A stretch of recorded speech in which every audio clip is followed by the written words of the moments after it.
Astaghfirullah. Bismillahirrahmanirrahim. Assalamualaikum warahmatullahi wabarakatuh. Alhamdulillah wassalatu wassalamu ala Rasulillah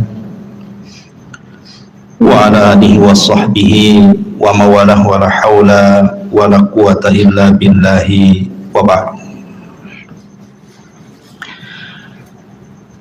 Alhamdulillah, di malam hari ini kita bisa duduk kembali di Masjid Muhajirin dan kita lanjutkan kajian kita masih membahas Qasasul Anbiya fil Qur'anil Karim, kisah-kisah para nabi di dalam Al-Quran. Dan malam ini kita akan membahas seorang nabi, satu di antara 4 nabi yang menguasai dunia. Al-Imam Ibnu Al-Jauzi rahimahullahu ta'ala dalam tarikhnya mencantumkan riwayat Abdullah bin Abbas radhiyallahu anhuma. Nabi sallallahu alaihi wasallam bersabda bahwa penguasa yang menguasai sebagian besar dunia adalah arba'atun, ada 4 orang, mu'minani wa kafiran, 2 mukmin dan 2 kafir. Fal mu'minani, adapun yang 2 mukmin, Dzulqarnaini wa Sulaiman, Dzulqarnain dan juga Raja Sulaiman. Wal kafirani Namrud wa Bukhtun Nasr, dan yang kafir adalah Raja Namrud dan Bukhtun Nasr. Wa sayamlikuha khamisun min ahli baiti, dan yang kelimanya kelak yang akan menguasai dunia adalah dari keturunanku, kata Rasul. Siapa? Al-Imam Mahdi. Berarti dari sini ada 4 orang yang menguasai dunia. Pertama Dzulqarnain, yang kedua Sulaiman, yang ketiga Namrud, dan yang keempat Bukhtun Nasr, dan yang kelima belum terjadi karena terjadinya di akhir zaman. Al-Mahdi Muntadhar, yang banyak orang mengklaim dirinya sebagai Imam Mahdi. Yang terakhir seorang wanita di mana ya? Di Garut atau di Cianjur gitu ya, bahwa katanya kedatangan Imam Mahdi sudah sampai di sana sehingga membuat gempa katanya. Gimana kok ada seorang wanita ngaku Imam Mahdi, ini ceritanya gimana? Imam Mahdi itu laki-laki, keturunan Nabi sallallahu alaihi wa ala alihi wasallam. Baik, kita bagi 2 cerita Nabi Allah Sulaiman ini. Kisah yang pertama, kisah Nabi Allah Sulaiman di masa ayahnya masih hidup, Nabi Allah Daud alaihi salam. Kemudian kisah yang kedua setelah wafatnya Nabi Daud. Bagaimana kisah 2 fase ini? Ma'asyiral muslimin yang dimuliakan Allah Subhanahu wa taala, Al-Quran menyebut Sulaiman 16 kali di 6 surat. Pertama dalam surah Al-Baqarah, kedua dalam surah Al-An'am, ketiga dalam surah Al-Anbiya, keempat dalam surah An-Naml, kelima dalam surah As-Saba, dan keenam dalam surah Sad. Inilah surat-surat yang menceritakan tentang kisah Nabi Allah Sulaiman. Di dalam Al-Quranul Karim, Allah Subhanahu wa ta'ala berfirman, wa warisa Sulaimanu Dawuda,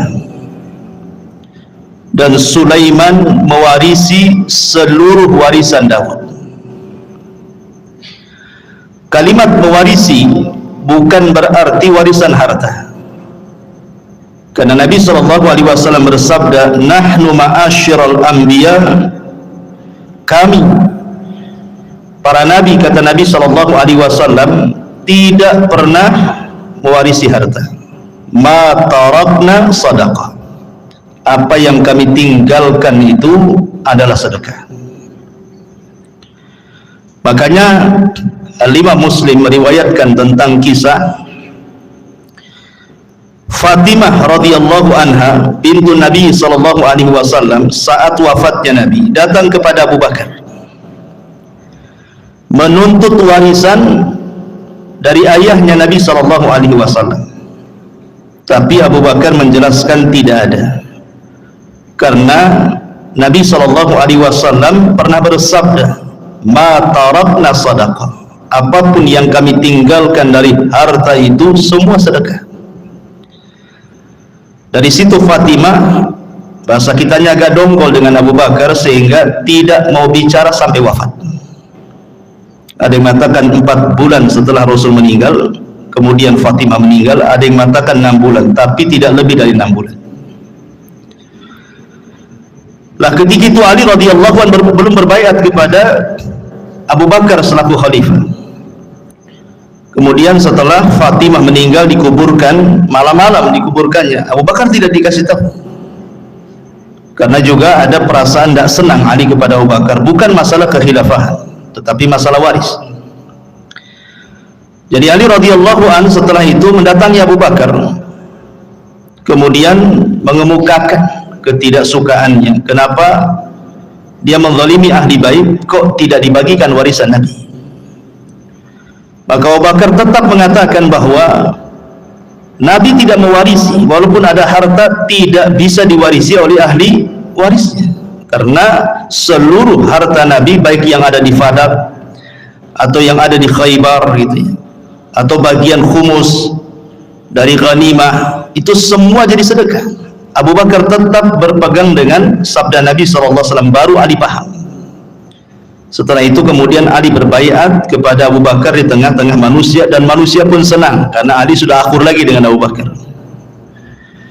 Lah dari hadis yang dikeluarkan Muslim ini menunjukkan bahwa tidak ada satupun Nabi yang mewarisi harta kepada ahli warisnya. Lalu apa kalimat wa warisa Sulaiman Daud di sini? Sulaiman mewarisi hartanya Nabi Daud? Bukan. Maksudnya Sulaiman mewarisi kerajaan dan juga kenabian, bukan harta. Sebab kalau kita membaca kitab-kitab ahli kitab dari perjanjian lama, Nabi Daud itu anaknya bukan Sulaiman saja, istrinya banyak. Tahu berapa istrinya Daud? 300 itu istrinya. Kemudian selirnya 700.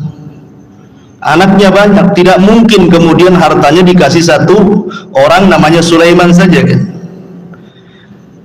Ini menurut versi mereka seperti itu. Jumlah istrinya Nabi Daud 300, kemudian selirnya sampai 700. Antum berapa? Satu, cukuplah satu saja. Jadi yang diwariskan di sini adalah kerajaan dan juga kenabian. Dan inilah keutamaan Nabiullah Sulaiman di antara seluruh para nabi Bani Israel, karena hanya ada 2 nabi, saya ulangi, yang mendapatkan 2 keutamaan yang tidak dimiliki Bani Israel, atau nabi-nabi Bani Israel, atau raja-raja Bani Israel. Sebab Bani Israel itu kalau jadi raja, raja saja, kalau jadi nabi, nabi saja. Tetapi Nabiullah Sulaiman ini menggabungkan dua-duanya seperti ayahnya Daud, raja plus nabi. Itulah keutamaannya Nabiullah Sulaiman alaihi salatu wassalam. Jadi di sini Sulaiman mewarisi kerajaan dan juga kenabian, bukan harta. Karena Allah Subhanahu wa taala memberikan kepada Sulaiman jauh lebih kaya dibandingkan ayahnya. Makanya ayahnya tidak disebut raja penguasa dunia, yang disebut justru Sulaiman. Di antara 4 raja penguasa dunia adalah Sulaiman, Zulkarnain, Namrud, Bukhtun Nasr, dan kelak di akhir zaman Al-Mahdi Al-Muntadhar, Imam Mahdi yang ditunggu-tunggu kaum muslimin. Nabi Allah Sulaiman alaihi salatu wassalam meminta kepada Allah Subhanahu wa ta'ala untuk dicerdaskan, dan harusnya kita juga sama, meminta kepada Allah Subhanahu wa ta'ala untuk diberikan pengetahuan. Makanya Nabi SAW selalu berdoa, Rabbi zidni ilma, ya Allah tambahkan pengetahuan kepada. Itu Nabi yang jelas-jelas dapat wahyu saja masih minta ditambah ilmu, apalagi kita. Disebutkan dalam hadis Abdullah ibn Amr ibn As radhiyallahu an, ketika Sulaiman selesai membangun Masjidil Aqsa, ingat, bukan membangun dari pondasinya, karena Masjidil Aqsa juga sudah dibangun oleh Nabi Yakub sebelumnya. Jadi ketika Nabi Ibrahim dan juga Ismail membangun Masjidil Haram, maka Nabi Yakub membangun Masjidil Aqsa. Jarak antara Yakub kepada Sulaiman itu jauh sekali, ratusan tahun pun gitu ya, sehingga kemudian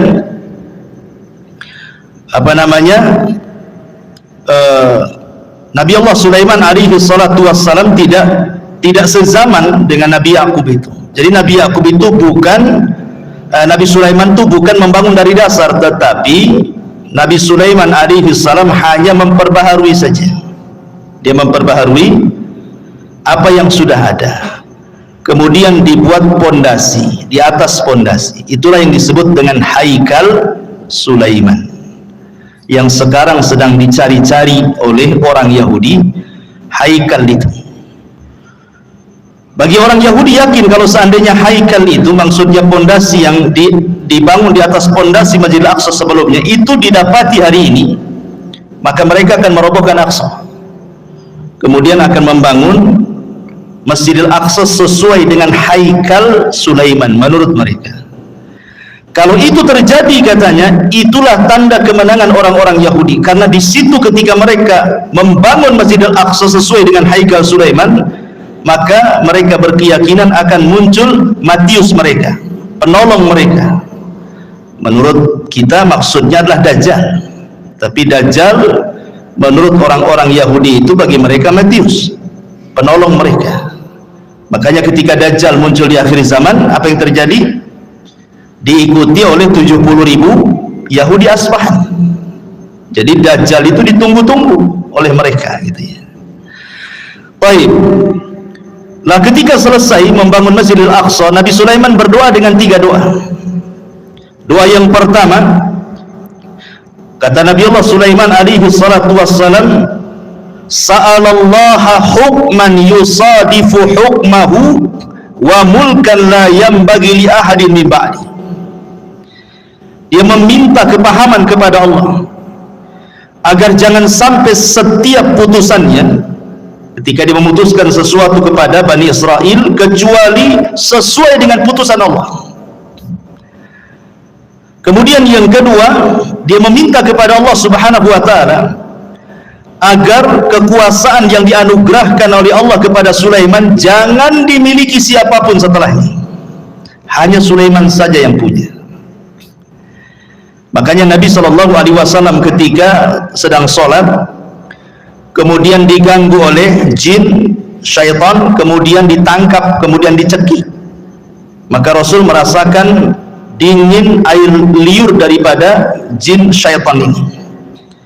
Kemudian Rasul mengatakan, kalau seandainya aku tidak ingat doa Sulaiman, wa mulkan la yanbaghi li ahadin min ba'di, kekuasaan yang tidak boleh dimiliki siapapun, sudah kuikat jin itu di tiang masjid supaya dilihat manusia dan dijadikan mainan, kata Rasul. Artinya dari sini bahwa Nabi Allah Sulaiman alaihi salatu wassalam meminta kepahaman kepada Allah agar jangan sampai putusannya salah. Jangan sampai putusannya salah, kalau bisa sesuai dengan putusan Allah Subhanahu wa ta'ala. Makanya Allah kabulkan keinginan Sulaiman. Allah berikan Sulaiman berbagai macam mukjizat yang luar biasa. Nanti kita jelaskan. Baik, kita akan cerita fase di mana Nabi Sulaiman masih bersama ayahnya Nabi Allah Daud alaihi salatu wassalam berdasarkan Al-Quran dan hadis-hadis yang sahih saja. Adapun kalau ada kisah-kisah Israiliyat itu hanya sekedar pelezat cerita saja, nggak perlu diyakini, nggak perlu didustakan, ya nggak perlu dibenarkan, ya sebagai pelengkap saja. Ma'asyiral muslimin yang dimuliakan Allah Subhanahu wa taala. Suatu ketika ada satu kisah dari dua wanita yang dua-duanya itu punya bayi. Dua wanita ini sedang mandi ceritanya. Kemudian bayinya diletakkan di samping pemandian. Rupanya ada serigala. Kemudian dimakanlah salah satu bayinya, kemudian dibawa kabur ke hutan. Akhirnya kemudian setelah mandi dua wanita ini didapati cuma satu bayi. Maka oleh yang paling besar kakaknya wanita ini diambil bayi itu dan mengatakan, ini milikku. Kata adiknya, bukan, ini milikku. Akhirnya datanglah kepada Nabi Allah Daud alaihi salam, minta diputuskan ini bayi punya siapa, karena cuma satu masalahnya. Maka Nabi Allah Daud alaihi salatu wassalam tentu dengan ijtihad beliau seorang nabi. Akhirnya Nabi Daud memihak kepada yang memegang bayi, kakaknya, dan mengatakan itu bayimu, bukan bayi adik. Maka menangislah sang adik ini. Kemudian karena sudah putusan seorang raja, apalagi yang mau dibicarakan? Keluar. Sebelum keluar Sulaiman masuk. Kemudian mengatakan, wahai ayahku, bisa nggak saya ikut memutuskan perkara ini? Kata ayahnya, silahkan saja. Akhirnya Sulaiman alaihi salatu wassalam kembali memutuskan kes dua wanita ini. Kemudian Sulaiman mengatakan, ambilkan pisau. Orang-orang tercengang, kenapa Sulaiman minta pisau? Kemudian dikatakan, mau apa dengan pisau itu wahai Nabi Allah Sulaiman? Kata Sulaiman, saya ingin belah bayi ini jadi dua, pusar ke bawah dan pusar ke atas. Kan ini kan dua wanita saling mengklaim ini, biar adil kita potong aja bayinya jadi dua. Yang pusar ke atas ambil kakaknya, yang pusar ke bawah ambil adiknya. Nah, selesai. Kakaknya mengatakan, kalau itu putusan wahai Sulaiman silahkan saja. Tapi adiknya membantah, jangan wahai Nabi Allah.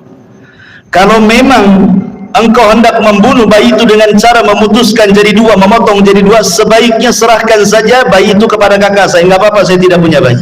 Dari sini Sulaiman tahu siapa wanita yang punya rahmat, siapa wanita yang tidak punya rahmat. Kata Sulaiman, itu bayimu, bukan bayi kakakmu. Kenapa? Karena kakaknya tidak ada rahmat. Masa mau dipotong silahkan saja.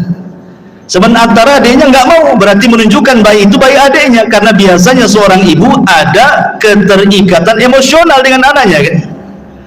Maka Sulaiman mengatakan, ambil itu bayi. Dari sini Allah mengatakan, wa fahamna Sulaiman, kami berikan kepahaman kepada Sulaiman. Ini satu kisah. Kisah yang kedua, ini disebutkan di dalam Al-Quran surah Al-Anbiya ayat 78. Allah Subhanahu wa ta'ala berfirman, wa Dawuda wa Sulaimana idh yahkumani fil harthi idh nafashat fihi ghanamul qawmi wa kunna li hukmihim syahidin. Dan ingatlah kisah Daud dan Sulaiman, kata Allah, ketika keduanya memberikan putusan mengenai ladang, karena ladang itu dirusak oleh kambing-kambing milik kaumnya, dan kami menyaksikan keputusan yang diberikan oleh mereka. Bagaimana kisahnya? Jadi Bani Israel ini, yang satu punya kebun, yang satu punya kambing.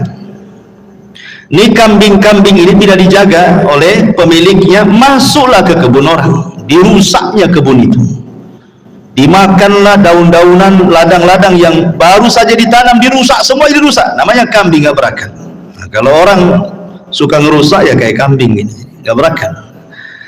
Jadi orang ini mengadu kepada Sulaiman, gimana nih kebun saya dirusak oleh kambing-kambing si fulan, katanya. Kata Nabi Allah Daud, kalau gitu datangkan orang yang punya kambing. Didatangkanlah yang punya kambing dengan yang punya kebun di hadapan Nabi Allah Daud. Maka Daud kemudian memberi putusan bahwa yang punya kambing ini harus membayar dengan kambing-kambing dia seharga kebun yang dirusaknya.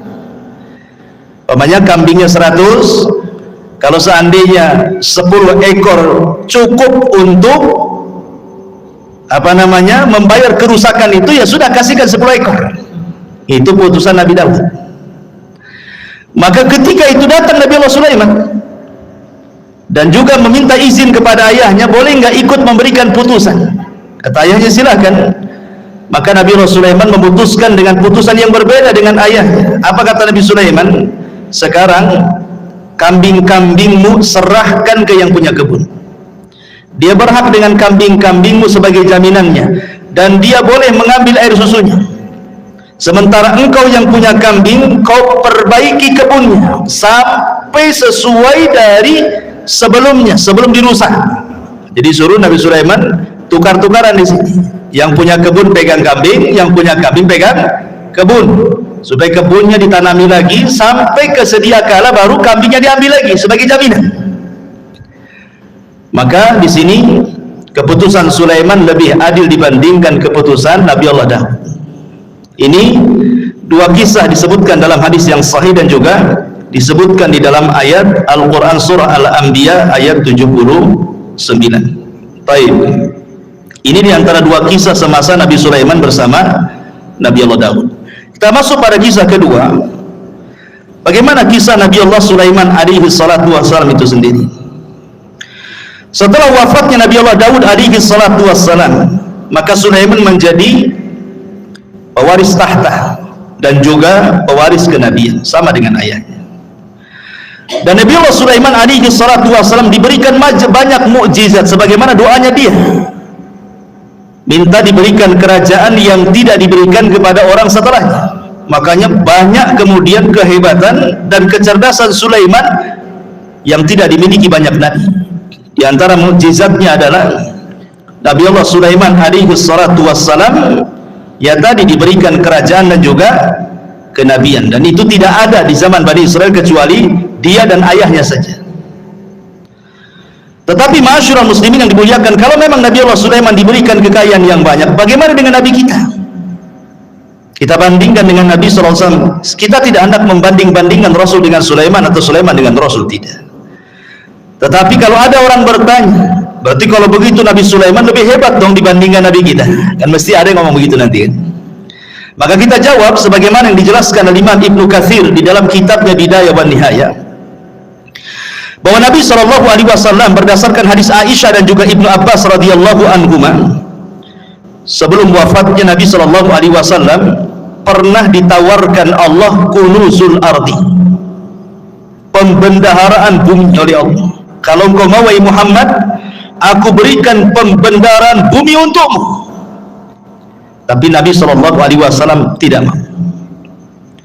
Bahkan saat wafatnya datang malaikat, kan Jibril datang menawarkan tentang kunuzul ardi, kau tetap diberikan hidup yang panjang kemudian bumi diserahkan kepadamu, ataukah engkau memilih untuk kembali kepada Rafiqil A'la di sisi Allah Subhanahu wa taala.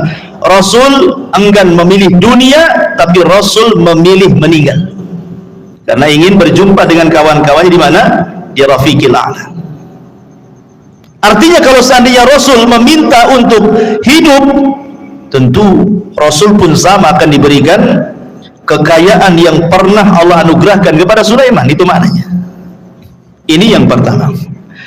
Kemudian yang kedua, Nabi Allah Sulaiman diberikan mukjizat muhadatsatu ma la yantiq. Nabi Sulaiman itu mampu berbicara dengan makhluk-makhluk Allah yang tidak bisa bicara. Ya, umpamanya dengan batu, dengan pohon dan yang semacamnya. Itu Sulaiman paham dengan bahasa-bahasa mereka. Maka ini pun sama juga dengan Nabi SAW.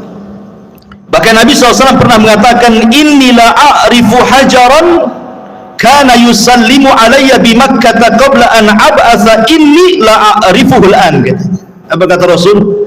Sebelum Rasul SAW diangkat jadi Nabi, Rasul itu pernah kemudian lewat di sebuah tempat di Mekah, rupanya ada yang mengucapkan salam, Assalamualaikum ya Muhammad, tapi Rasul melihat ke samping, tak ada pula orang, ya, hanya ada bebatuan dan pepohonan saja kan. Akhirnya kemudian setelah Rasul diangkat jadi Nabi, baru paham bahwa yang mengucapkan salam itu adalah batu dan pepohonan, dan Rasul mengatakan, aku sekarang tahu di mana hajar ataupun batu yang ketika aku belum diutus jadi Nabi dia mengucapkan salam kepadaku. Artinya Nabi SAW pun diberikan oleh Allah Subhanahu Wa Taala mukjizat gitu, bahwa batu-batu kemudian pohon-pohon juga bertasbih dan mengucapkan salam kepada Nabi Sallallahu Alaihi Wasallam. Bahkan diriwayatkan dari Abi Sufyan dan dia Talha ibn Nafi' dari Anas bin Malik radhiyallahu an, Ja'a Jibril ila Nabi sallallahu alaihi wasallam dzata yaumin wa huwa jalisun hazinun qad hadaba bid-dima' min darbati ba'di ahli Makkah. Jadi suatu ketika Rasul dipukuli ahli Makkah sampai berdarah. Jibril datang untuk menghibur Nabi sallallahu alaihi wasallam. Itulah bagaimana Nabi sallallahu alaihi wasallam luar biasa dalam berdakwah, di permulaan dakwah sampai dipukuli oleh orang Makkah sampai berdarah juga. Maka Jibril mengatakan, atuhibbu an urika ayat. Jadi Jibril ingin menenangkan kesedihan Rasul, maukah aku tunjukkan kepadamu kuasa Allah? Maka Rasul mengatakan, na'am, tentu. Fa nadhara ila syajaratin min wara'il wadi. Maka kemudian Jibril menatap satu pohon di balik lembah. Faqala, maka Jibril katakan, ud'u tilka syajarata fada'aha. Kau panggil saja pohon itu, maka pohon itu akan tercabut dari akarnya dan akan berjalan dan akan menghadap kamu, katanya. Kemudian Nabi SAW memanggil betul-betul pohon itu, betul-betul pohon itu tercabut dari akarnya, berjalan menghadap Rasul, mengucapkan salam. Kemudian kata Jibril, murha, perintahkan dia untuk kembali. Maka Rasul pun memerintahkan dia untuk kembali. Kata Rasul, hasbi, cukup, katanya. Artinya kalau Nabi SAW mau, semua pohon bisa diperintahkan, ya kan? Kalau mau, umpamanya kalau Nabi SAW mau, bisa saja pohon-pohon itu diperintahkan Nabi SAW, dan ini mujizat Rasul.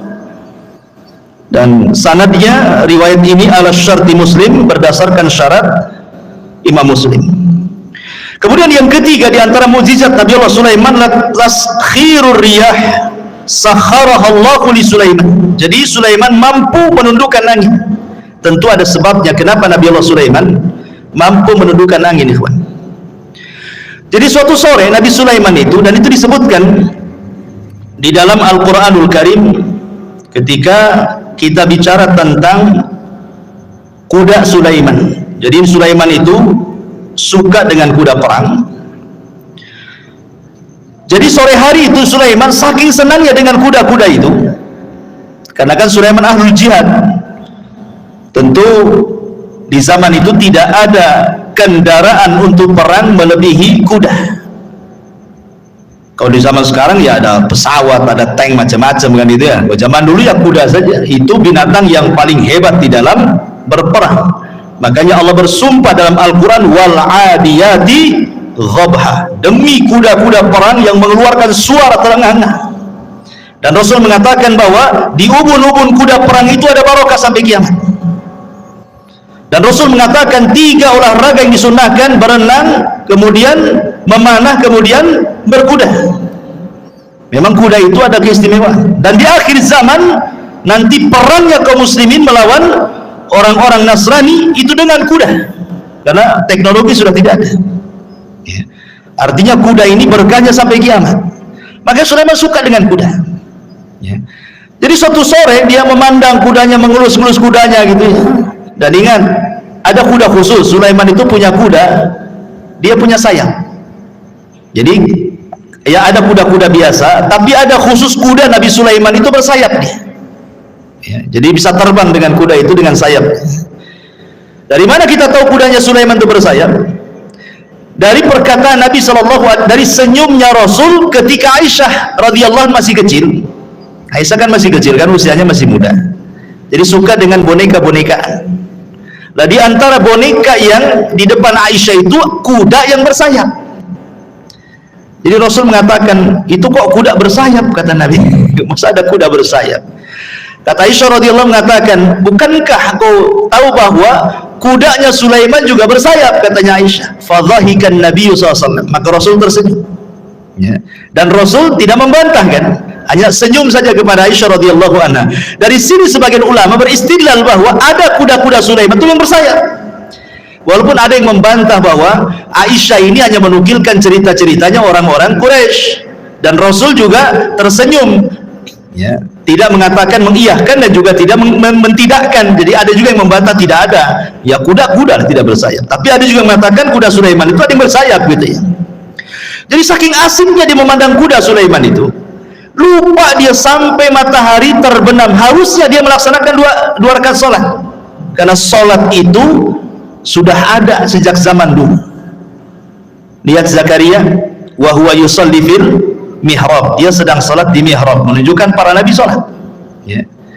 Jadi sampai terbenam matahari lupa salat dia. Setelah terbenam baru ingat salat. Menyesal Sulaiman. Maka disebutkan di dalam Al-Qur'anul Karim tentang kisah Nabi Sulaiman ini, idh urida alaihi bil asyi as-safinatul jiyad. Ingatlah ketika pada satu sore dipertunjukkan kepada Sulaiman kuda-kuda yang jinak tetapi sangat cepat larinya. Faqala, maka Allah katakan, inni ahbabtu hubbal khair, menghikayatkan perkataan Sulaiman. Maka dia berkata, sesungguhnya aku menyukai segala yang baik dari kuda, tetapi an dzikri rabbi hatta tawarat bil hijab, yang membuat aku ingat akan kebesaran Tuhanku sampai matahari terbenam. Maka Sulaiman lupa tidak sholat. Ketika dia lupa tidak sholat, dia menyesal. Maka keesokan harinya apa kata Sulaiman? Urudduha alayya fatafika mashan bisuq wal a'naq. Bawalah semua kuda-kuda itu kembali kepadaku. Lalu dia, ada yang mengatakan dalam tafsirnya, memotong kaki dan leher kuda itu, menyembelihnya. Jadi ada dua riwayat, ada dua penafsiran ulama. Ada yang mengatakan Sulaiman tidak menyembelih kuda, karena mustahil, apa salah kuda, kenapa disembelih? Sulaiman yang ngusap saja, kemudian disuruh jauhkan dia dariku. Tapi Allahu a'lam, pendapat yang masyhur dari kalangan ahli tafsir, Sulaiman betul-betul menyembelih kuda itu kemudian disedekahkan. Ikhwan, kuda Nabi Allah Sulaiman menurut keterangan Bani Israel itu, Israiliyat, itu bukan satu dua kuda, ya, ribuan kuda disembelih dan disedekahkan kepada Bani Israel, fuqara Bani Israel.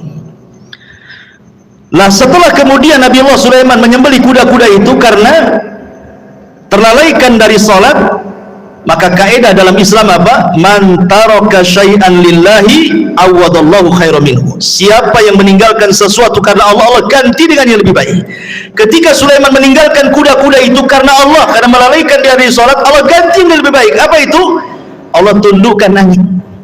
Jadi Sulaiman itu kalau berperang, dia membuat semacam papan kayu-kayu besar gelondongan gitu, kemudian diikat-ikat, jadilah macam perahu, ya. Jadi kalau Sulaiman itu mau pergi kemana saja, naik saja dia di atas perahunya. Apa yang perlu dibawa, kuda atau pasukan apa, nanti dia suruh angin untuk mengangkatnya, tinggal pergi. Lebih enak kan, naik kuda kan.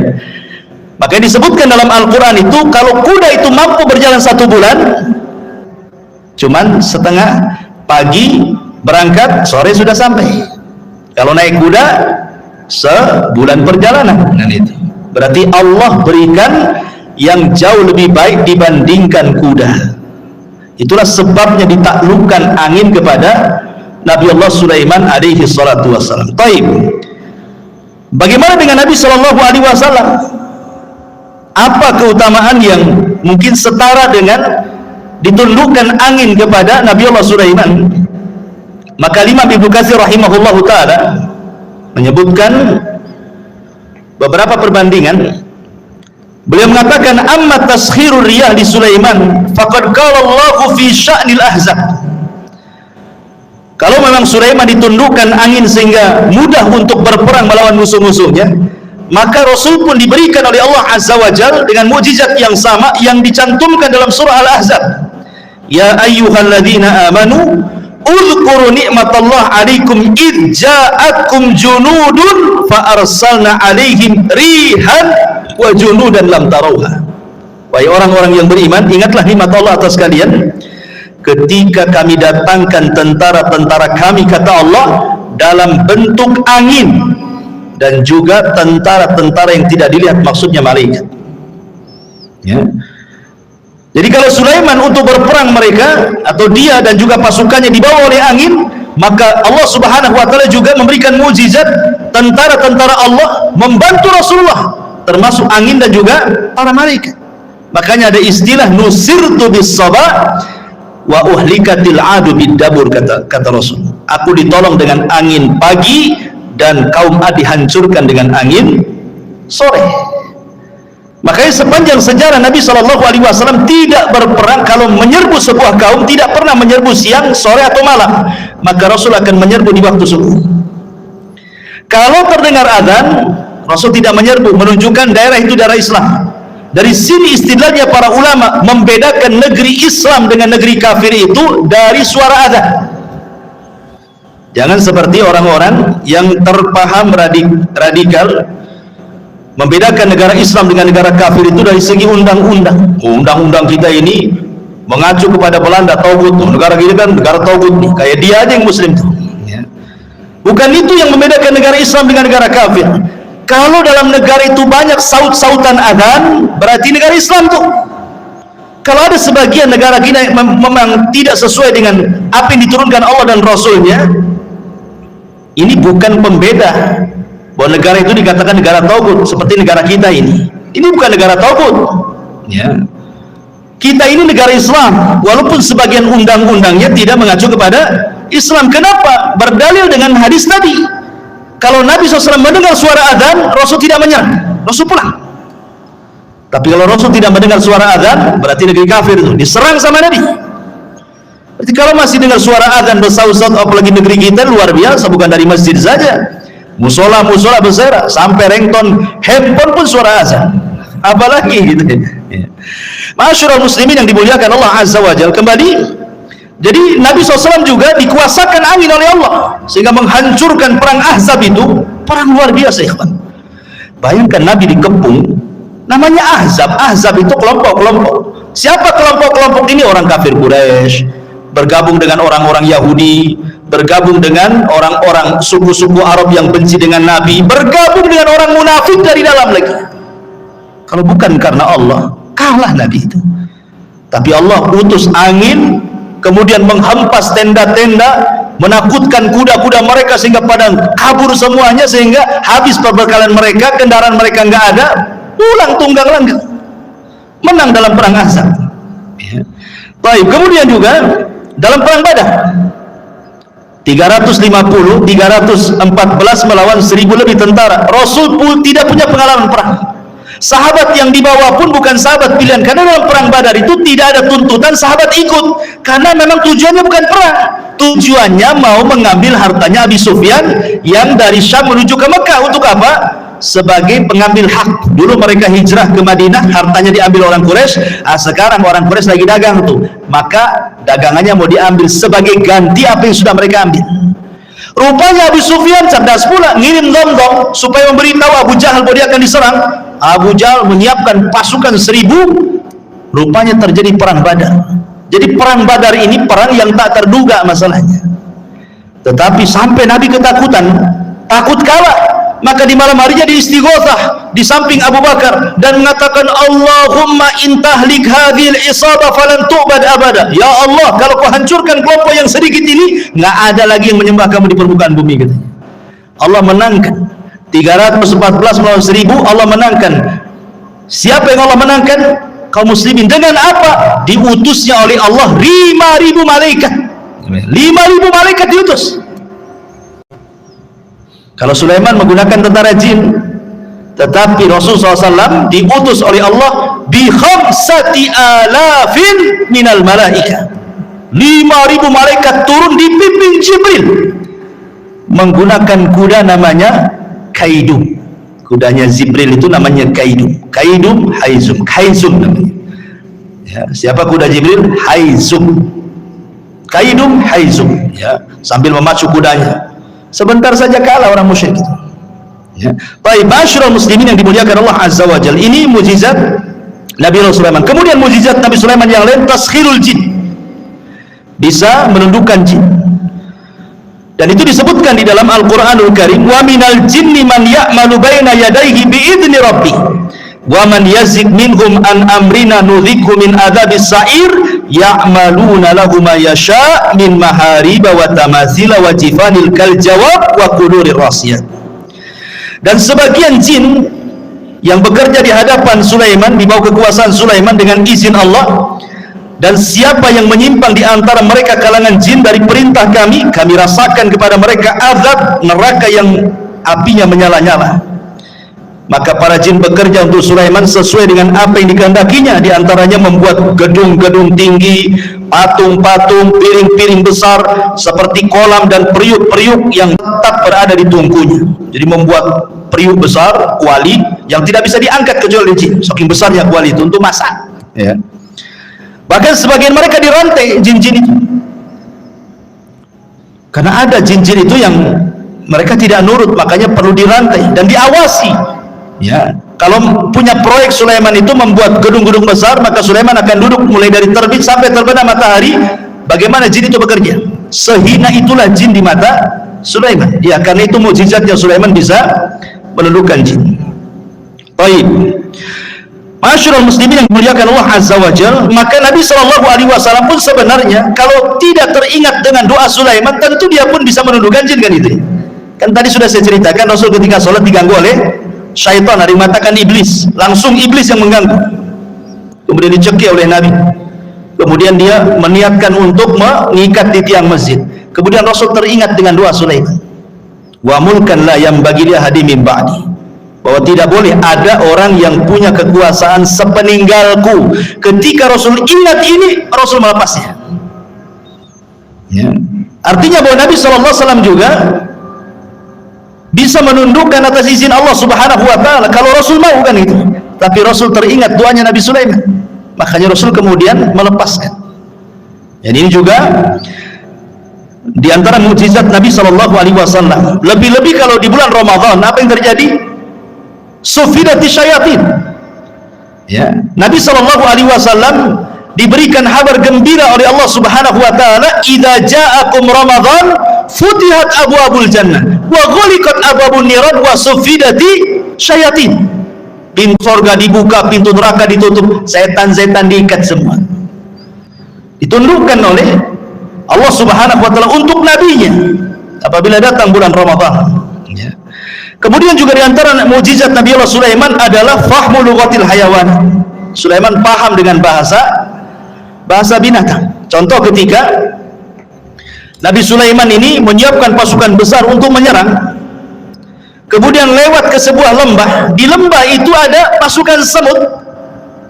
Tiba-tiba kemudian salah satu semut atau pimpinan semut mengatakan, ya ayyatuhan namlu dukhulu masakinakum la yakhtimannakum Sulaiman wa junuduhu wa hum la yash'urun. Hei pasukan semut, kata pimpinan, segera kalian masuk ke rumah-rumah kalian. Sebentar lagi Sulaiman dan pasukannya mau datang. Jangan sampai menginjak kalian kemudian mati dan mereka tidak sadar.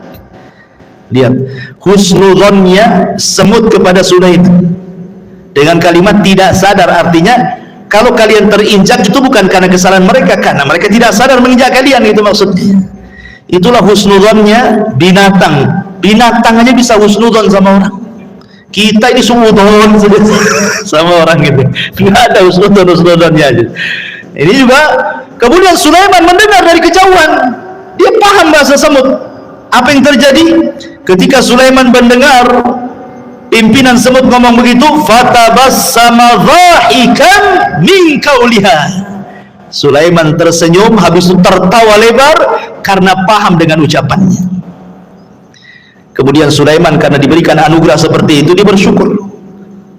Apa doanya? Rabbi auzi'ni an ashkura ni'mataka allati an'amta alai wa ala walidai wa an a'mala salihan tardah wa adkhilni bi rahmatika fi ibadika salihin.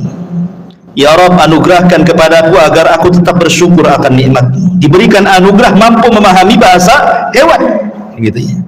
Yang telah Engkau berikan nikmat kepadaku dan nikmat kepada kedua orang tuaku, dan aku agar aku bisa beramal saleh supaya Engkau redha dan Engkau masukkan aku dengan rahmat-Mu termasuk hamba-hamba-Mu yang saleh. Subhanallah. Manusia sekaya Sulaiman, manusia sehebat Sulaiman, manusia yang kekuasaannya sampai separuh dunia, masih mengatakan saya bersyukur akan nikmat-Mu kepadaku. Ini pelajaran bagi orang-orang kaya, ya. Sekaya apa sih Anda dengan Sulaiman itu? Sekaya apa? Berapa uang di rekeningnya Anda itu? Berapa mobil yang Anda punya? Berapa rumah yang Anda punya itu? Tapi kenapa kemudian persis seperti yang difirmankan Allah, kalla innal insana la yatgha an ra'ahus taghna. Ternyata kekayaan itu sirru tughyan, rahasia bejatnya orang. Kata Allah, sekali-kali jangan seperti itu. Terkadang ada orang yang melampaui batas ketika Allah bukakan kekayaan kepadanya. Sulaiman masih bersyukur. Beda pula dengan Qarun. Qarun malah mengatakan apa? Innama utitu min ilmin indi. Enak saja kau mau ngambil zakatku. Dia ngomong sama utusannya Nabi Musa itu. Enak saja kau mau mengambil zakatku, katanya. Ini harta aku yang dapat. Sama sekali Qarun tidak menasabkan harta itu kepada Allah, sehingga Allah katakan wa khassafna bihi wa bidarihil ardh. Kami tenggelamkan si Qarun dan seluruh harta-hartanya ke dasar bumi. Jadilah kalau sekarang nemu harta dikit-dikit harta Qarun, harta Qarun. Nemu dompet aja harta Qarun, semua harta Qarun, ya. Intinya bahwa di sini ada pelajaran besar. Kemudian juga Sulaiman mengajarkan akhlak. Bagaimana dia tersenyum kepada semut, ya. Dan senyum itu bagian daripada akhlak yang sangat murah tetapi besar nilainya, besar pengaruhnya, ikhwan. Apalah susahnya senyum coba? Senyum itu tidak susah, tapi pengaruhnya besar. Senyum itu jauh lebih berpengaruh dibandingkan ngomong, ya. Karena biasanya orang yang suka senyum itu langsung disukai orang. Beda dengan orang yang jarang senyum, gitu kan, susah orang suka. Tapi orang yang suka senyum, ya manis senyumnya, karena orang suka senyum. Beda kalau orang jarang senyum, sekali senyum pahit tuh biasanya. Nah, ini senyum ngapain nih? Jangan-jangan mau pinjam uang pun, katanya kan. Artinya bahwa sebagaimana ulama mengatakan akhlak itu terbagi tiga, dari leher ke atas, kedua tangan, dan dari atas kepala ke bawah, kan. Itu akhlak namanya. Dari leher ke atas di situ ada mata. Orang yang jarang melotot kalau ngomong berarti punya akhlak. Orang yang jarang mengeluarkan kata-kata kotor kecuali santun, maka itu berakhlak. Telinganya tidak mendengar kecuali yang dibolehkan dia mendengar. Hidungnya tidak mencium kecuali yang dibolehkan dicium. Senyumnya selalu tersebar. Itu akhlak namanya, ya. Kemudian kedua tangan mudah membantu orang. Kemudian dari badan ke atas, ketika kita bicara dengan orang, kita berhadap-hadapan. Jangan badan kita ngadap kemana, orang pula ngadap ke kita. Mentang-mentang dia kaya, pejabat, kemudian nggak direken ngomong apa sebelah itu. Dia ngadap sana, orang ngadap sini, kan itu. Nggak berakhlak badannya, ya. Jadi itu akhlak namanya. Sulaiman mengajarkan akhlak, fatabassam, dia pun senyum. Dan Rasul mengatakan tabassumuka li akhika sadaqah. Senyum kamu kepada saudaramu itu sedekah. Coba bayangkan, kalau antum senyum ketemu orang senyum, berapalah sedekah. Mungkin antum bakhil mengeluarkan uang, ya. Gantilah uang itu dengan senyum, kan enak. Tapi kalau tengok kotak infak jangan senyum. Nggak penuh-penuh nanti, maksudnya kalau ketemu orang, gitu ya. Baik, kembali bahwa Nabi Allah Sulaiman alaihi salatu wassalam mampu paham dengan bahasa binatang. Sekarang bagaimana dengan Nabi sallallahu alaihi wasallam? Al-Imam Ibnu Katsir mengatakan, walaqad u'tiya Muhammadun sallallahu alaihi wasallam misla dzalik wa aktsar minhu. Rasul pun diberikan hal yang sama, bahkan lebih banyak dibandingkan Sulaiman, kata Imam Ibnu Katsir. Faqad taqaddam dzakarna li kalamil bahaim was-siba wal hanil jad'i wa ragha'il ba'ir wa kalamil syajari wa tasbihil hasa wal hajari wa du'aihi iyahu ila akhir perkataan Ibnu Katsir. Saya contohkan beberapa kisah. Pertama, kisah Abi Sa'id Al-Khudri radhiyallahu anhu. Jadi ceritanya Abu Sa'id Al-Khudri ini menceritakan, jadi ada seorang penggembala, tiba-tiba datang serigala. penggembala datang serigala, diambillah satu kambing itu, dibawa kabur ke hutan, dikejar sama yang punya kambing, akhirnya direbut lagi dari serigala itu. Tiba-tiba serigala yang bisa bicara. Apa kata serigala ini? Ala tattaqillah, tidakkah kau bertakwa kepada Allah? Tanzi'u minni rizqan saqahullahu alayhi. Kata serigala, tidakkah kau bertakwa kepada Allah, wahai penggembala? Kau sudah merebut rizki yang Allah anugerahkan kepada kau ambil lagi, katanya. Kagetlah ini penggembala kambing, kok serigala bisa bicara kan itu ya. Ini aneh ini serigala ini, kok bisa bicara gitu. Kalau sekarang kan tengok di punggungnya ada baterainya enggak? Gitu, berarti robot itu ya. Nah, kemudian orang ini mengatakan, ya ajibah dzambun yukallimuni kalamal insi. Saking herannya penggembala ini mengatakan, kok kamu bisa bicara seperti manusia, katanya. Maka serigala ini mengatakan, ana ukhbiruka bi'ajabi min dzalik. Kata serigala, nggak perlu heran. Mau nggak aku habarkan dengan yang lebih ajaib dibandingkan ini, kata serigala ini. Apa itu? Kata serigala ini, Muhammadun sallallahu alaihi wasallam bi Yathrib yukhbirun nas bi anba'i ma qad sabaq. Kamu tahu orang namanya Muhammad yang ada di Yathrib, kata serigala itu.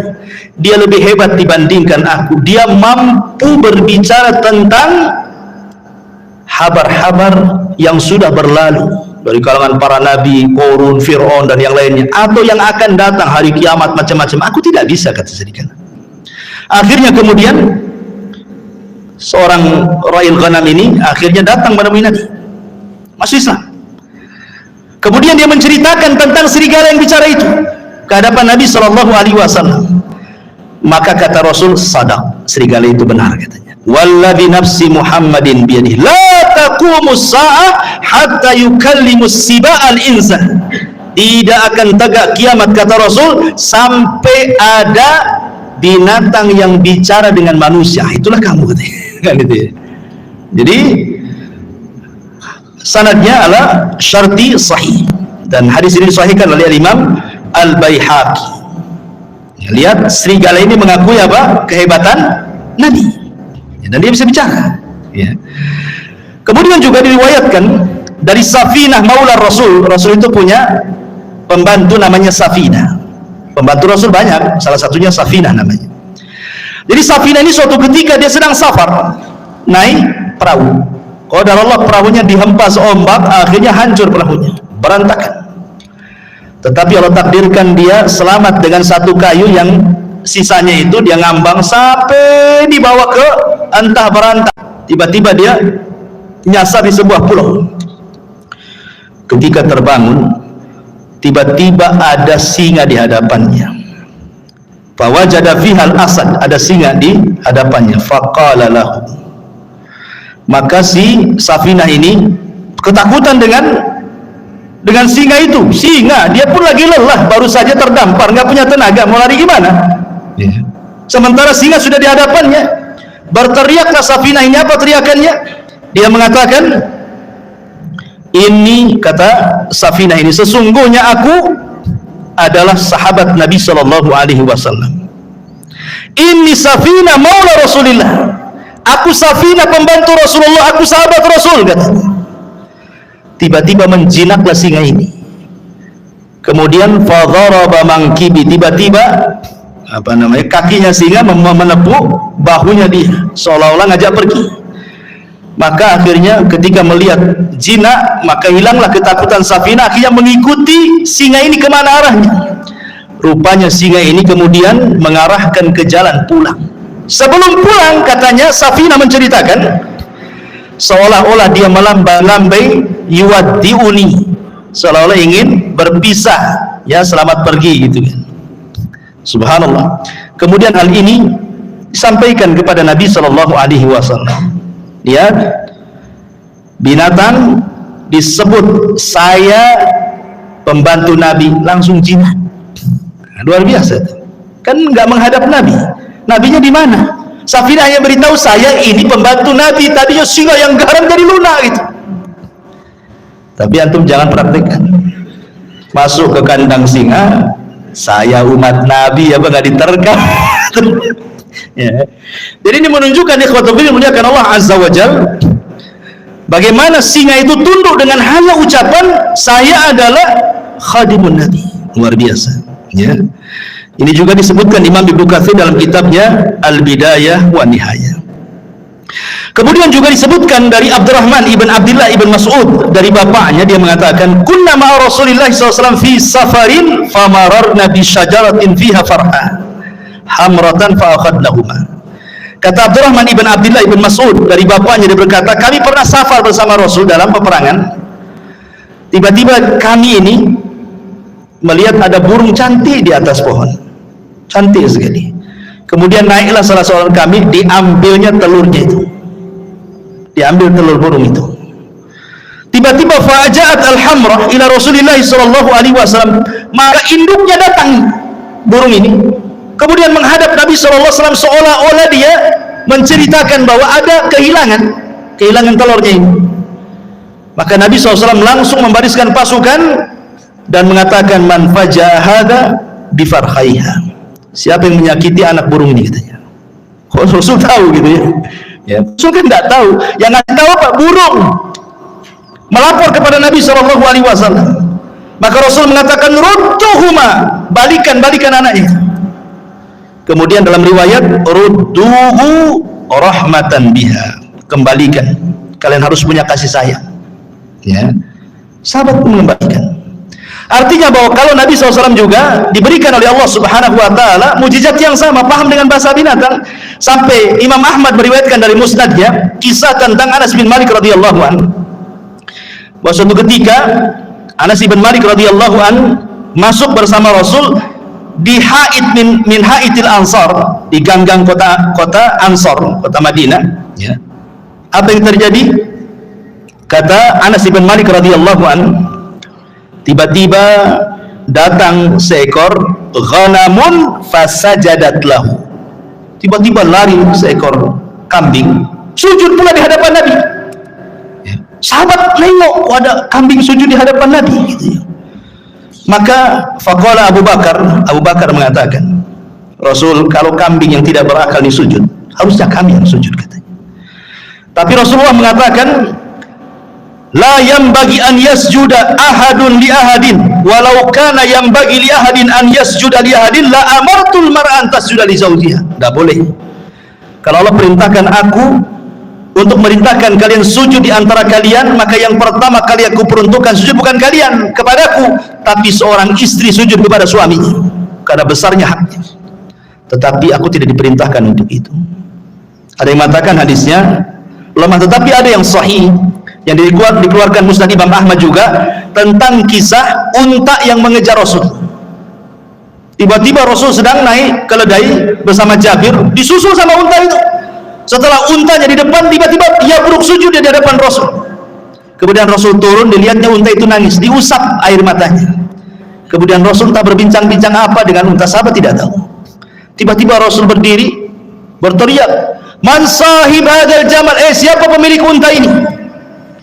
Tiba-tiba ja'a fatan minal ansar, datang anak muda dari Ansar, ana ya Rasul, saya Rasul. Maka Rasul marah dan mengatakan, afala tattaqillah fi hadhil bahimati allati malakakallahu iyyak. Tidakkah kau bertakwa kepada Allah? Allah sudah kuasakan unta kepadamu. Kenapa engkau tidak merawatnya? Innaka tuji'uhu wa tut'ibu, kau hanya membuat unta sakit dan engkau membuat unta lapar, kau hanya bisa mempekerjakan saja, tidak bisa mensejahterakan. Rasul paham juga dengan bahasa unta. Ya. Ini mukjizat, artinya kalau Sulaiman juga paham dengan bahasa semut dan binatang-binatang yang, Rasul pun sama, bahkan lebih, kata Ibnu Katsir, dibandingkan Nabi Allah Sulaiman alaihi salatu wassalam. Kemudian juga yang lainnya diantara Sulaiman isalatun nuhas, mampu mencairkan tembaga persis seperti bapaknya. Kan bapaknya itu kan bisa membuat baju besi kan, tanpa harus dibakar, dikasih pandu besi. Nah, Sulaiman juga seolah-olah tangannya panas, besi tinggal dikual-kual, itulah baju besi. Makanya Allah mengatakan wa arsalna lahu ainal qitr, kami alirkan cairan tembaga bagi Sulaiman. Artinya Sulaiman mampu untuk membuat baju besi cukup dengan tangannya, persis seperti mukjizat bapaknya Nabi Allah Daud alaihi salatu wassalam. Ini diantara mukjizat-mukjizat yang Allah Subhanahu wa taala anugerahkan kepada Sulaiman. Ada satu kisah dari Abu Hurairah radhiyallahu anhu, hadis ini dikeluarkan Imam Ahmad dan disahihkan oleh Imam Hakim, walaupun ada sebagian melemahkan. Jadi suatu ketika kharaja Sulaiman alaihi salam tasqi fara'a namlatan mustalqiyatan ala dhahriha rafi'atan qawami'aha ila sama taqulu Allahumma inna khalqun min khalqi laisa bina ghaniyun an suqyak faqala irji'u faqad suqitum bida'wati ghairikum. Jadi Sulaiman ini kan waktu itu terjadi pacaklik di Bani Israel. Nah, hujan lama, nggak turun-turun hujan. Jadi Sulaiman mau pasukan untuk sholat istisqa di lapangan. Tiba-tiba kemudian Sulaiman melihat ada semut sedang terlentang menghadap ke langit. Dan Sulaiman mendengar doanya semut itu. Apa doa semut ini? Ya Allah, aku ini adalah hamba dari hamba. Tidak ada yang lebih kaya darimu, maka hujani kami. Tiba-tiba ketika semut selesai doa, hujan tuh. Ya. Maka Sulaiman mengatakan kepada pasukannya, irji'u, pulang. Ya, cukup sudah, ada yang meminta hujan selain dari kalian. Ya. Kemudian Al-Hafidh Ibnu Hajar menyebutkan dalam Al-Talkhis bahwa Al-Imam Ad-Daruqutni Hakim juga mengeluarkan hadis dari Abu Hurairah tanpa menyebutkan Sulaiman. Jadi ada seorang nabi, tetapi riwayat ini walaupun lemah memperkuat bahwa yang berdoa kisah ini adalah kisah Sulaiman, karena ada riwayat walaupun lemah bahwa yang dimaksud nabi ini adalah Nabi Sulaiman. Tapi ada riwayat yang sahih tapi tidak disebutkan siapa namanya. Adapun riwayat yang menyebutkan adanya Sulaiman dilemahkan para ulama. Tapi yang jelas bahwa lihat bagaimana di sini faedahnya, ternyata Allah Subhanahu wa taala terkadang mengabulkan doa sebelum kita minta. Itu syahidnya di sini. Orang-orang ini kan belum istisqa. Kenapa hujan? Rupanya orang lain yang minta. Dari sini menunjukkan bahwa Allah itu karim. Bukan Bang Karim ya, karim. Artinya karim itu pemurah. Ya.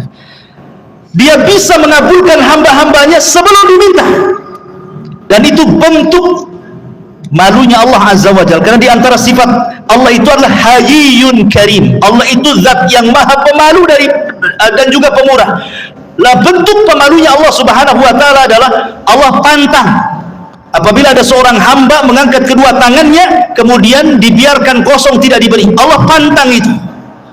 Idza rafa'a 'abdun yadayhi ila sama faqala ya rabbi an yaruddahuma sifra, kata Rasul. Kalau ada seorang hamba mengangkat begini kemudian mengatakan ya Rabb, kemudian tidak diberi, oh tidak, pasti diberi orang itu. Atau terkadang belum dia berdoa sudah dikabulkan. Belum dia berdoa sudah dikabulkan. Subhanallah. Ya. Baik. Kemudian kisah Nabi Allah Sulaiman alaihi salatu wassalam bersama burung hudhud. Ini menariknya karena disebutkan di dalam surah An-Naml. Ma'asyiral muslimin yang dimuliakan Allah Azza wa Jalla. Jadi suatu ketika Nabi Sulaiman ini sedang mempersiapkan pasukan besar. Bayangkan pasukan Sulaiman ini jin, manusia, binatang, kemudian di atasnya burung terbang. Jadi nggak pernah terkena sengatan matahari. Sulaiman itu senantiasa dinaungi oleh burung-burung. Jadi kemana saja, mau di padang pasir, mau di mana, nggak kepanasan kan? Karena burung di atasnya masalahnya kan itu. Jadi suatu ketika mempersiapkan barisan itu, hudhud pula tak ada di situ. Mana hudhud? Dan burung hudhud itu adalah muhandis Sulaiman. Disebutkan dalam sejarah Israiliyat bahwa dia itu muhandis, seorang insinyur. Jadi hudhud yang diceritain ini seorang insinyur. Jadi terkadang di Sulaiman ini kalau mau berangkat ke sebuah tempat, maka yang mengeker dari atas langit itu burung hudhud. Entah di depan ada jurang kah, entah di depan ada air, ada sungai, ada laut, nanti dikasih tahu tuh. Ya, karena Sulaiman tidak tahu yang gaib, ya kan? Jadi besar sekali memang jasanya hudhud itu kan. Makanya ketika tidak ada, Sulaiman marah. Kemana hudhud ini? Awas saja, kata Sulaiman kan? Ngancam Sulaiman. Kalau dia datang dan tidak membawa alasan, la u'adzibannahu adzaban syadidan aw la adzbahannahu aw la ya'tiyani bisultanin mubin, katanya. Kalau dia datang tidak bawa alasan, ku siksa dengan siksa yang berat, atau ku sembelih dia, atau ku maafkan kalau bawa alasan, katanya. Ternyata famakatha ghaira ba'id. Ternyata hudhud sudah datang. Dari mana coba hudhud itu? Rupanya hudhud dari Yaman. Sulaiman di mana? Di Palestina. Sebegitu cepatnya itu terbangnya hudhud itu. Satu di Palestina, satu di Yaman. Cemana terbangnya itu? menunjukkan Hud ini berikan kemampuan oleh Allah kan gitu. Kemudian melapor, aku punya alasan kenapa aku tidak ada, kata Hud. Apa kata Hud? Dia mengatakan, inni wajadtu faqala ahattu bima lam tuhit bihi wajituka bi min saba'in binaba'in yakin inni wajadtu imra'atan tamlikuhum wa utiyat min kulli syai'in wa laha arsyun adzim. Wahai Sulaiman, wahai rajaku, tunggu dulu ya. Aku punya pengetahuan yang kau tidak punya. Ini menunjukkan Sulaiman tidak tahu yang gaib. Kalau dia tahu yang gaib, tentu tidak akan ancam-ancam Hud. Ya. Jadi Nabi itu tidak tahu yang gaib. Hatta Sulaiman yang banyak mujizatnya sekalipun tidak tahu yang gaib. Buktinya Hud mengatakan, aku punya ilmu yang kau tidak punya, katanya. Dan di sini menunjukkan tawadhu'nya seorang Sulaiman, raja besar, penguasa dunia, masih mendengarkan alasan. Enggak diktator dia. Kalau diktator main cincang aja lah kan gitu ya. Tidak jadi tawadhu Sulaiman. Kalau punya alasan ngomong bahasa kita ya kan. Dia mengatakan begini, wahai Sulaiman, aku baru terbang ke Yaman. Aku temui di Yaman ada kerajaan besar. Rupanya yang memimpin seorang ratu, katanya. Itu kerajaan luar biasa, katanya. Memuji kerajaan itu. Masalahnya, kata Hud, mereka ini wajadtuha wa qaumaha yasjuduna lisyamsi min dunillah wa zayyana lakumus syaitanu a'malahum fasaddahum anis sabil fahum la yahtadun. Tapi sayang, wahai Nabi Allah, dia dan kaumnya menyembah matahari, bukan Allah yang disembah, dan setan sudah menyesatkan mereka, menghalangi jalan Allah, dan mereka tidak dapat petunjuk, katanya. Subhanallah. Hud membawa risalah apa? Risalah tauhid, menunjukkan bahwa semua hewan tidak suka kesyirikan. Kalau anda tahu, semua hewan tidak suka kesyirikan. Orang yang melakukan kesyirikan itu dibenci hewan. Lihat Hud di sini. Dia menyampaikan soal kesyirikannya kerajaan Ratu Balkis itu. Ya, jadi kalau ada orang yang melakukan kesyirikan, bukan kita ahli tauhid saja yang tidak suka, burung pun tidak suka. Ini Hud itu tidak suka dengan orang yang nyembah selain Allah. Kemudian diceritakan alasannya, setan sudah menghiasi mereka sehingga mereka tersedari Allah. Dari sini menunjukkan bahwa kesesatan apapun, kata Hud, pasti sutradaranya setan. Kalau ada orang nyimpang, orang sesat gitu ya, berarti dalangnya setan tuh di belakangnya itu. Hud ngasih tahu tuh sama kita. Ya. Akhirnya kemudian Sulaiman ya nggak begitu percaya saja. Namanya habar tuh bisa ya bisa tidak kan gitu. Makanya Sulaiman akhirnya gini saja. Kita lihat, asadaqta am kunta minal kadhibin. Kita lihat beritamu, apakah engkau termasuk orang dusta ataukah benar beritamu itu? Jangan asal cerita saja, bawa bukti, katanya. Nih aku akan tulis surat. Bawa surat itu ke ratu yang ada di sana.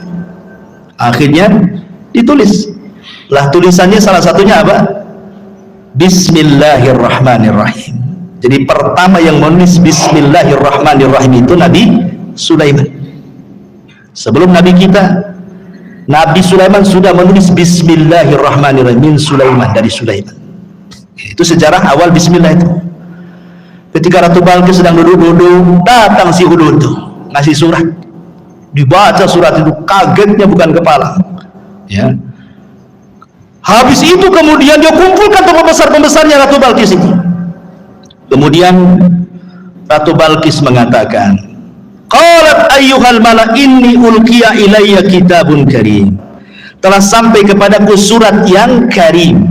Lihat, Ratu Balkis menghargai surat itu. Dia tahu karena isi surat itu dari seorang nabi. Ya. Kemudian Ratu Balkis mengatakan, ya ayyuhal mala aftuni fi amri ma kuntu qati'ata amran hatta tashhadun. Sekarang bagaimana pendapat kalian? Ini raja maunya kita masuk Islam, kalau tidak dia serbu kita, katanya. Kata raja-raja ini, kata para pembesarnya, tunggu dulu wahai ratu, nahnu ulu quwwatin wa ulu ba'sin syadid wal amru ilaiki fangduri madza ta'muri. Tenang, kita ini kerajaan besar, tentara kita kuat, kita hadapi sajalah, katanya. Tapi putusan tetap kepadamu, nurut kepada Ratu Balkis. Ratu Balkis ini orang berakal, makanya dia mengatakan kepada para pembesarnya, ingat, innal muluk idza dakhulu qaryatan afsaduha wa ja'alu a'izzata ahlaha adillata wa kadzalika yaf'alun. Ingat, siapapun negerinya, manapun negerinya, kalau sudah diserang musuh, pasti orang mulia akan jadi hina, nanti jadi tawanan, ya, nanti akan dibunuh, nanti anaknya, ibunya jadi yatim, menjanda, macam-macam lah kan gitu. Ini bahaya, tidak usah lah kayak gitu. Gini sajalah kata Ratu Balqis, dia kan ngaku nabi. Gimana kalau seandainya kita kirim hadiah banyak-banyak saja? Kita lihat kata Ratu Balqis, kalau memang dia seorang nabi, pasti dia akan tidak akan menerima hadiah ini. Tapi kalau dia raja yang haus kekuasaan, pasti diterima. Kita lihat nabi atau bukan katanya. Itu cerdas Ratu Balqis tuh. Dikirim hadiah banyak-banyak. Ya. Ketika kemudian Sulaiman mendapatkan hadiah itu, Sulaiman mengatakan, qala atumidunani bimal fama atani Allah khairun mimma atakum bal antum bihadiyatikum tafrahun. Kata Sulaiman, enak saja kalian kirim hadiah katanya. Aku sudah punya semuanya, yang aku miliki, yang Allah berikan itu jauh lebih baik daripada yang engkau miliki, kata Sulaiman. Lihat, Sulaiman selalu menasabkan kepada Allah di sini. Apa kata dia? Atumiduni bimali fama atani Allah. Ini bahasanya. Yang Allah berikan kepadaku, kata Sulaiman, jauh lebih baik dibandingkan yang Allah berikan kepada kalian, hai Balqis, katanya. Begitulah seorang muslim, harusnya apapun nikmat sekecil apapun nasabkan ini dari Allah, gitu maksudnya. Ini Sulaiman orang kaya, penguasa, tapi masih menasabkan kepada Allah terus kan gitu. Kita sudah kere, sudah miskin, ini uang saya, enak saja suruh sedekah kan. Masyaallah muslimin yang dimuliakan Allah Azza wa Jalla. Akhirnya kemudian Ratu Balqis sedikit ngeper juga, ternyata seorang nabi, karena Sulaiman sudah tahu siapa dia kan itu ya. Dan Sulaiman tahu bahwa Ratu Balqis akan masuk Islam. Dari mana tahunya?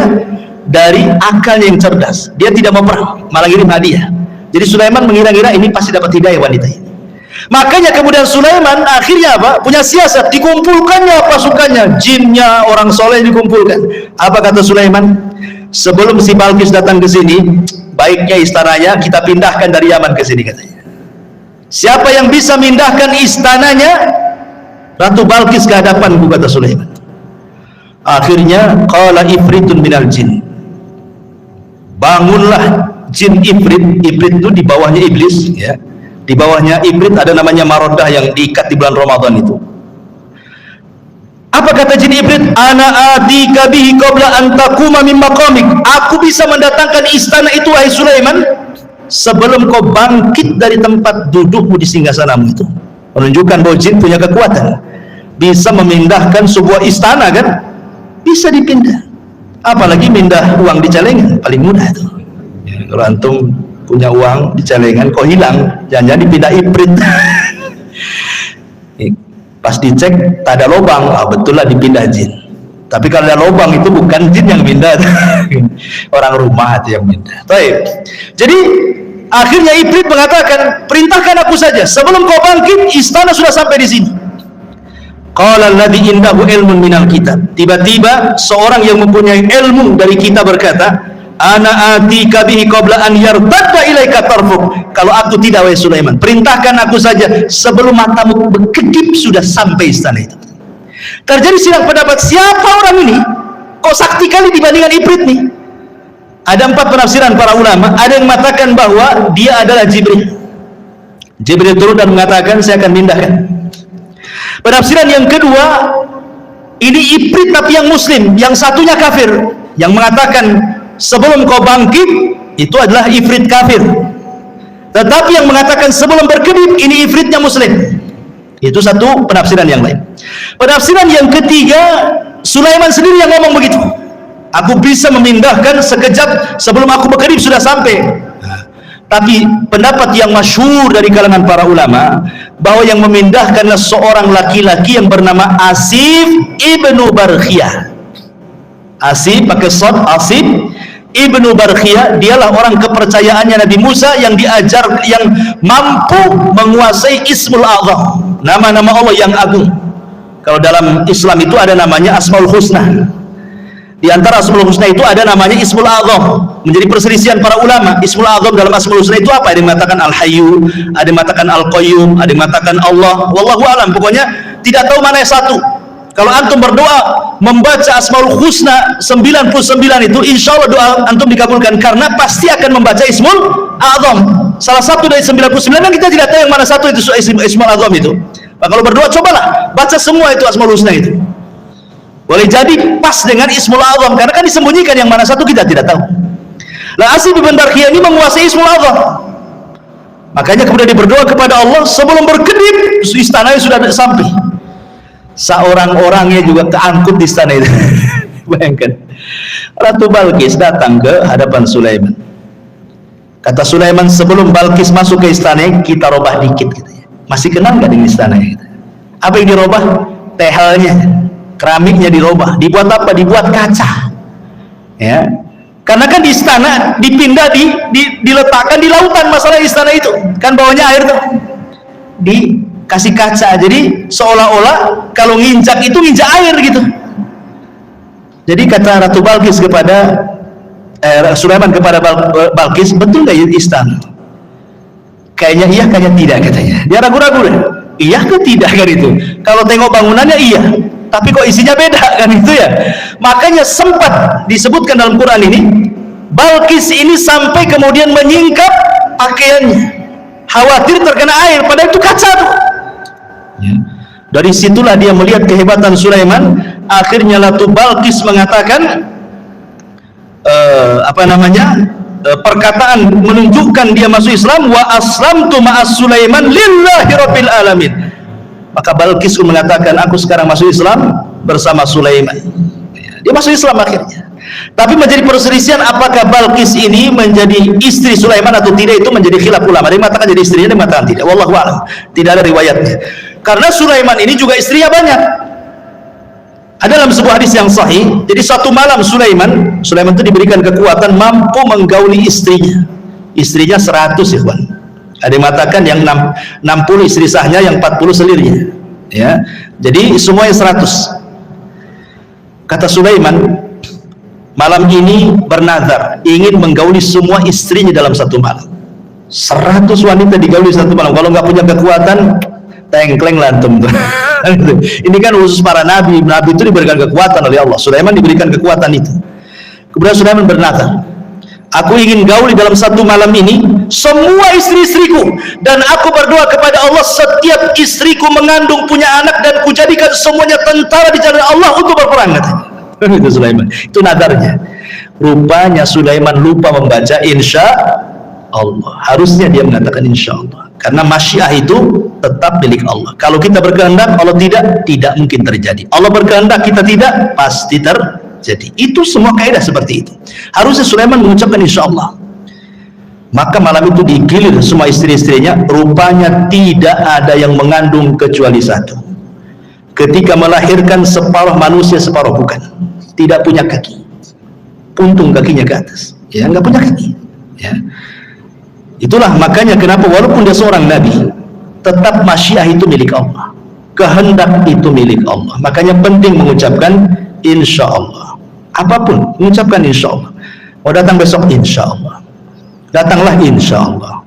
Tolonglah datang insya Allah. Oh, kayaknya orang sekarang kalau bilang insya Allah ragu tuh. Padahal insya Allah itu maksudnya mengaitkan kejadian kepada Allah, karena Allah yang berkehendak. Walaupun kita sudah yakin besok akan datang, yang namanya kehendak milik Allah ternyata ketabrak, ternyata ada masalah, ternyata macet, kan nggak jadi juga kan gitu ya. Makanya setiap apapun gantungkan kepada Allah subhanahu wa ta'ala. Untuk terakhir karena waktu juga, jadi sebelum wafatnya Nabiullah Sulaiman alaihi salatu wassalam, ada satu kisah juga yang menarik di sini, tentang kisah seorang petani. Ya, belum saya ceritakan.